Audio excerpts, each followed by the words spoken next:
रामकृष्ण हरी माऊलींना सर्वांना गौरीचा नमस्कार। तर इथे बघा आपण आज गोळ्याचं पिठलं बनवतोय। तर त्याच्यासाठी मी मिरची काढून घेतलेली। तर आपण ही मिरची बारीक करून घेऊया। इथे मी गरम पाणी ठेवलंय करायला। तर एकदा हे मसाला बारीक करून घेऊया आपण। इथे मी हा मसाला बारीक करून घेतलेला आहे। आता आपण हे गरम पाणी काढून घेऊया जगमध्ये।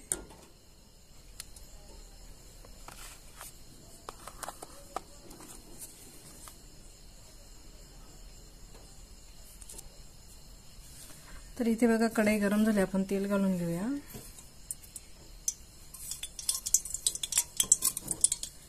मिरची दळून घेतली ती घालून घेऊया।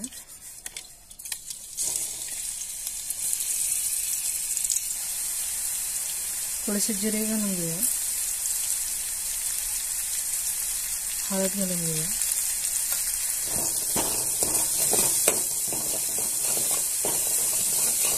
चांगलं परतून घ्यायचं।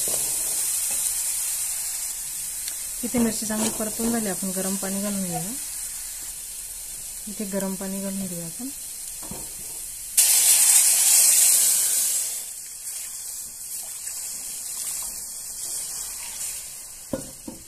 आता पाण्याला एक उकळी काढून घ्यायची आपल्याला।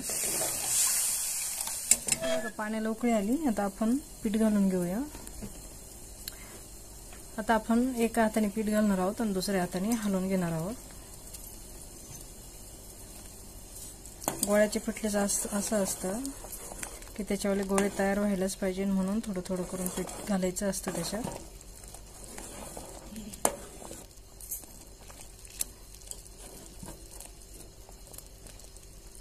हलवत राहायचं सारखं।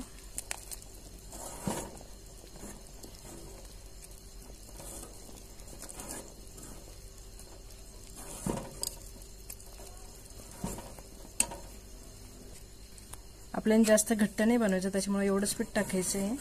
थोडंसं पातळच ठेवायचं। याच्यातले गोळे आता शिजले पाहिजे।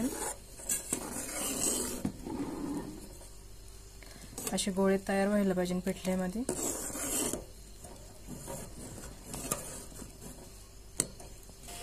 आणि एकसारखं हलवत राहायचं आहे।